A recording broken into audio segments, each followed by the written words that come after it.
Artistii Galaanaa Gaaromsaa fi artistii Yosan Getahun albama Teedii Afro irratti ilaalchisee deebii qabatanii dhufaniiru.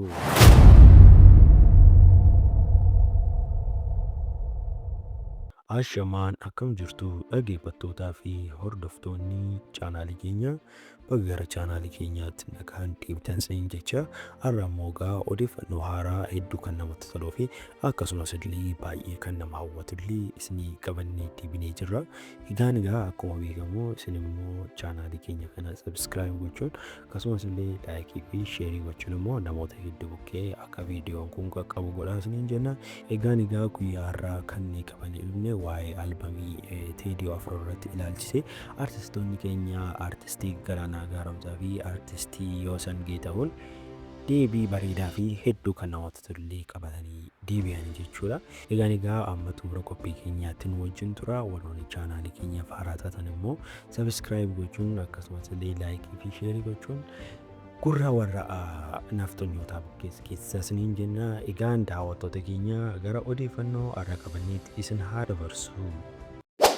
Egaan daawwattoota keenya akkuma beekamu dhiyeenya kana artistiin Teedii Afro sirba yookaan albama guutuu gadhiisee ture jechuudha.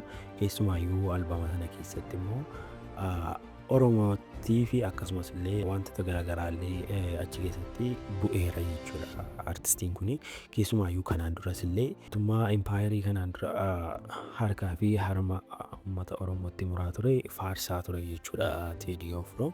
Yeroo ammaa kanas illee sirba kan biraadhaan illee Itoophiyaan kufteetti minaamin kan jedhu illee qabatee fi jira jechuudha. Egaan sirba isaa kana irratti ilaalchisee namoonni hedduun muffii qabanii fi akkasumas illee tuffii qaban illee baay'ee aaranii jiru jechuudha uummata Oromoo keessa. Isaan keessaas illee artistoonni garaagaraa akkasumas illee hooggantoonni mootummaa garaagaraa illee deebisaa turan jechuudha. Viidiyoo isa darbe irratti isin hojjedheen ture. Artistii Galaanaa Gaaromsaa, artistii Caalaa Bultumee fi akkasumas illee obbo Lammaa Magarsaa illee yaada isaanii sirba sana irratti kennanii turanii jechuudha.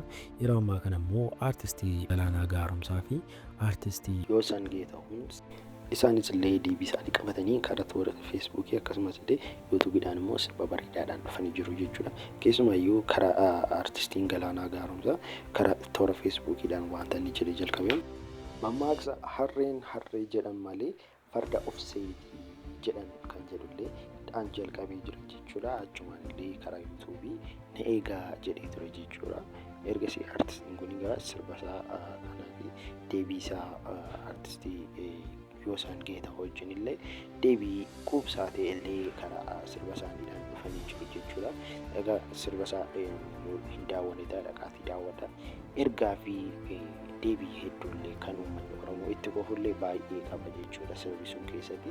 Egaan dhaqaa daawwadhaan isiniin jedha. Egaan sirbichi sirba bareedaa hedduu kan namatti toluu fi akkasumas illee deebii bareedaa fi akkasumas illee wantoota nama ajaa'ibsiisan illee qabatee kan jiru qabatanii gara yuutuubiidhaan dhufanii jiru jechuudha.